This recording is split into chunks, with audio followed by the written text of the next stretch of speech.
The house was quiet, save for the rhythmic ticking of the old grandfather clock in the living room. Abigail sat in her favorite armchair, a faint smile on her lips as she stared at the dimly lit staircase. A warm evening breeze stirred the curtains, carrying with it a sense of nostalgia. Her mind drifted to memories of her late husband and the laughter of her young children. It had been years since she last looked at the old photo album tucked away in the attic, and tonight, something about it felt urgent, as if those memories were calling her back. Her daughter, Clara, had left only an hour ago after her usual visit. Before leaving, Clara had paused at the door, her brows furrowed with concern. "Mom, promise me you won't go up those stairs. Just wait until I come by tomorrow." Abigail had waved her off with a chuckle, brushing the worry aside. "I am fine, Clara. Don't make a fuss." Yet now, sitting alone in the silence, she felt an ache deep inside. It wasn't physical, but emotional longing she couldn't ignore. The album held pieces of her life that felt so far away, and tonight she needed to hold them close. Before continuing, I wanted to ask you a quick favor.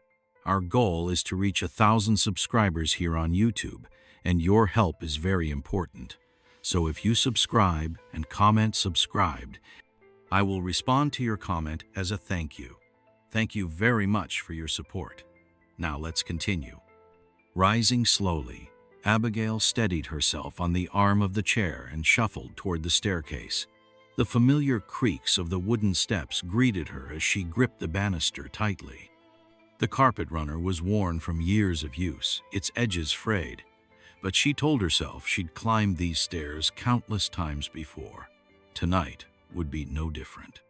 Halfway up, her foot caught on the loose carpet. She froze, a chill of uncertainty running through her. "Focus, Abigail," she murmured, her hand gripping the railing. She pressed forward, her determination outweighing the caution tugging at her. Then it happened.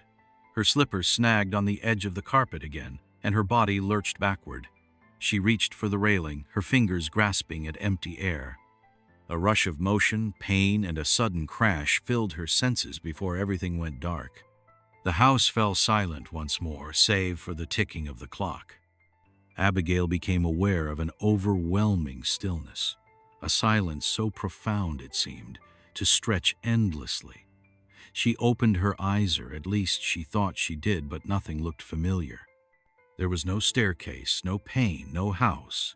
Instead, she felt weightless, as if she were floating in a vast, endless expanse. A soft light began to emerge from the void, growing steadily brighter, but never harsh. It wrapped around her, warm and inviting, like the embrace of an old friend. Abigail realized she was standing, or perhaps just existing, on a surface that wasn't solid but still supported her completely. She looked down at herself and gasped. Her frail body, worn by decades of life, was no longer there. In its place was a youthful version of herself, dressed in a simple, radiant garment that shimmered faintly. Her hands were smooth and unmarked, free of the arthritis that had plagued her for years. "Where am I?" she whispered, her voice steady despite the awe rising within her. The light around her began to shift, forming shapes that were at first indistinct but gradually sharpened into a breathtaking landscape. She stood in a field more beautiful than anything she had ever seen. The grass glimmered like emeralds, and flowers of unimaginable colors swayed gently in a breeze that carried a melody music that seemed to come from everywhere and nowhere all at once. It wasn't just a sound. It was a feeling that resonated deep within her, filling her with peace and wonder. In the distance, figures began to appear, their forms glowing softly. Abigail felt an immediate connection to them, though their faces were indistinct. They radiated love, their presence calming her racing thoughts. As she moved closer, the figures parted, revealing someone standing at the center of the radiant field. He was unlike anyone she had ever seen, yet his presence was unmistakable. Clothed in a robe of pure light that shimmered with the colors of the spectrum, his expression was one of infinite kindness and deep understanding. Abigail's knees gave way, and she fell before him, tears streaming down her face. "Jesus," she whispered, the word carrying a weight she had never felt before. He extended his hand toward her, his voice both gentle and commanding. "Abigail," he said, his gaze piercing but filled with love. "Rise." She stood, feeling lighter than air, her heart pounding with a mixture of awe and reverence. "There is much you must see," he continued, his tone serious but compassionate, "and much you must understand before you return." "Return?" Abigail's voice quivered. "You mean I'm not staying?" Jesus smiled softly, though there was a hint of sadness in his expression. "Not yet. Your time is not finished. But before you go, you must carry a message of truth that cannot be ignored." The world around them began to shift again, the light intensifying as Abigail braced herself for what was to come. The radiance around Abigail pulsed as Jesus raised his hand, motioning toward the glowing expanse ahead. The warmth she had felt moments before gave way to a sobering stillness. Shapes began to form in the light, swirling together like brushstrokes on an ethereal canvas. "Look closely," Jesus said, his voice calm yet resolute. "What you see is not just the present, it is the state of the world as it stands on a precipice." Abigail watched in silence as the light coalesced into a breathtaking view of Earth. The planet shimmered, its oceans glistening under the sunlight, its continents vibrant with life. She felt an overwhelming sense of awe at its beauty. But her breath caught as shadows began to creep into the vision. They started at the edges, curling and twisting like living tendrils. These dark forces spread over cities and landscapes, consuming the light in their path. Abigail saw people, millions of them, walking through their daily lives, unaware of the encroaching darkness. "Why are they blind to it?" she asked, her voice trembling. Jesus turned to her, his expression somber. "The darkness feeds on fear, greed, and division. It thrives in the choices people make when they turn away from love and truth." The vision shifted again, this time focusing on individuals. Abigail saw parents comforting their children, workers helping one another, and strangers offering kindness. These acts of love emitted a light so pure it pushed back the shadows around them. But then, her heart sank as she saw others consumed by greed, anger, and despair.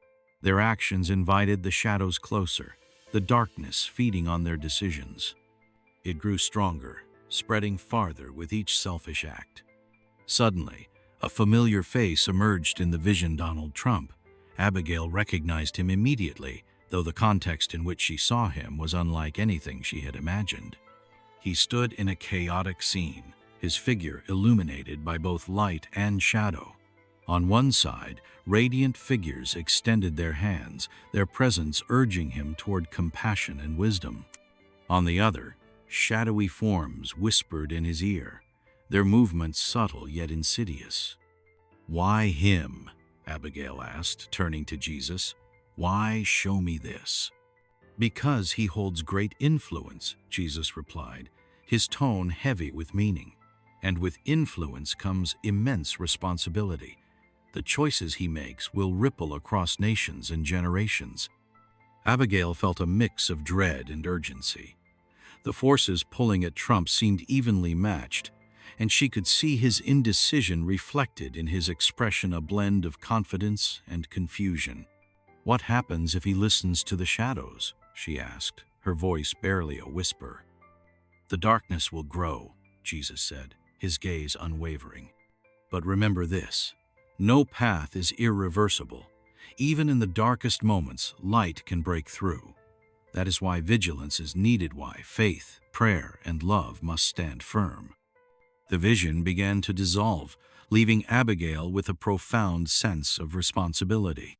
The light around her dimmed as Jesus placed a hand on her shoulder. "Your role is not to control, but to speak. Carry this truth, Abigail. The world must wake up." Abigail felt a sudden pull, as if invisible hands were drawing her away from the radiant realm. The warmth of Jesus' presence began to fade, and with it, the serene peace she had felt. Her heart ached to stay, but she knew she couldn't. His final words echoed in her mind. Your role is not to control, but to speak. Carry this truth. The world must wake up. A jarring sensation swept over her, and suddenly, Abigail's eyes fluttered open. The glow of the heavenly light was gone, replaced by the cold, sterile brightness of a hospital room. The sharp smell of antiseptic filled her nostrils, and the rhythmic beeping of a monitor reached her ears. She blinked against the harsh light, disoriented. Pain coursed through her body, a sharp reminder of her fall. Her ribs throbbed, her wrist felt immobilized, and her head was heavy with a dull ache. Yet, amidst the discomfort, a profound realization settled in. She was alive. "Mom?" The voice, thick with emotion, drew Abigail's attention to her bedside. Clara sat there, her face pale and tear-streaked. She clasped Abigail's hand tightly, her knuckles white. When their eyes met, Clara let out a breathless sob. "Oh, thank God," she whispered, tears streaming anew. "I thought I lost you." Abigail managed a faint smile. Her throat was dry and her voice came out hoarse. "I am still here, dear." The relief on Clara's face was immediate, but it was quickly replaced by concern. "What were you thinking, Mom? I told you not to go up those stairs." Abigail didn't respond immediately. The weight of what she had seen and heard in the other realm pressed heavily on her. She wanted to tell Clara everything but hesitated. Would her daughter believe her? How could she even begin to explain? "I had to," she murmured at last, her voice trembling. "It wasn't just about the stairs, Clara. Here is something I need to share, but not now, not here." Clara frowned, confusion flickering across her face. "Mom, you need to rest. The doctors said it's a miracle you are even awake after that fall." "A miracle," Abigail echoed, her thoughts drifting back to the radiant realm and the message she carried. She knew she couldn't keep it to herself for long. The world needed to hear what she had seen. The church was quiet, its air heavy with anticipation. Abigail stood at the front of the small sanctuary, her cane steadying her as she faced the gathered crowd. Clara had been hesitant at first, but it helped organize the gathering, spreading the word to friends, neighbors, and anyone willing to listen. To Abigail's surprise, the pews were full, with a few people even standing at the back. She adjusted the microphone, her hands trembling slightly. Taking a deep breath, she scanned the faces before her, some curious, others skeptical, and a few offering warm, encouraging smiles. "Thank you for coming," Abigail began, her voice soft but steady. "I've never done anything like this before, but I feel I have no choice. What I am about to share is something I experienced firsthand, and though it's hard to believe, I hope you'll hear me out." She paused, gathering her thoughts, and then recounted her story. She spoke of her fall, the otherworldly light, and her encounter with Jesus. The crowd listened intently as she described the beauty of the radiant realm, the overwhelming peace, and the melody that resonated deep within her soul. But when she began to speak of the visions of the creeping shadows, the choices humanity faced, and the warning about Donald Trump, she noticed the shift in the room. Whispers rippled through the audience, some exchanging glances, others leaning forward as if to catch every word. "Jesus showed me a battle," Abigail continued, her voice gaining strength. "Not one fought with weapons, but with the choices we make every day. The forces of light and darkness are real, and they are shaping our world in ways we don't always see." A man in the back raised his hand. "Why Trump?" he asked, his tone skeptical. "What does he have to do with any of this?" Abigail met his gaze, her expression unwavering. "Because he holds great influence. His choices, like those of many others, will ripple across generations. But this isn't about one man, it's about all of us. The light grows with acts of love, truth, and faith. That's where our power lies." The room fell silent as Abigail concluded, "I am not here to frighten you. I am here to remind you that even the smallest acts of faith can shine brighter than the greatest darkness. Together, we can be that light." Weeks after the church gathering, Abigail's story began to spread. What had started as a small meeting in her local community turned into something much larger. Word traveled through whispers, church circles, and eventually social media. Abigail never sought attention, but she welcomed the chance to share her experience with those willing to listen. Not everyone believed her. Some dismissed her as a confused old woman, her visions a product of trauma and age. Others mocked her outright, accusing her of seeking fame. But Abigail was unshaken. She knew her purpose wasn't to convince everyone, it was to plant seeds of thought and hope. "You don't need to believe me," she would say calmly to skeptics. "But consider this. What harm is there in choosing kindness, in being vigilant against the shadows in our own hearts?" Her words resonated with many, especially those who had felt lost or disillusioned in a world that often seemed chaotic and divided. Abigail's story inspired small acts of change: a neighbor reaching out to another after years of silence, a young woman deciding to volunteer at a shelter, a businessman choosing to prioritize ethics over profit. Clara, once a skeptic herself, became one of Abigail's strongest supporters. She began organizing more talks for her mother, connecting her with people who needed to hear her message. In the quiet moments at home, Clara would sit with Abigail, asking more about the visions and what they meant for the future. One evening, as Abigail rested in her armchair, she gazed out the window at the fading sunlight. The words Jesus had spoken echoed in her mind once more. The smallest acts of faith can shine brighter than the greatest darkness. She smiled, her heart filled with peace. Her mission wasn't over, it had only just begun. Leave your opinion in the comments, and don't forget to subscribe to the channel so that we can reach the mark of 1,000 subscribers. With your help, we will be able to reach this number as quickly as possible. Thank you for being there, and next time,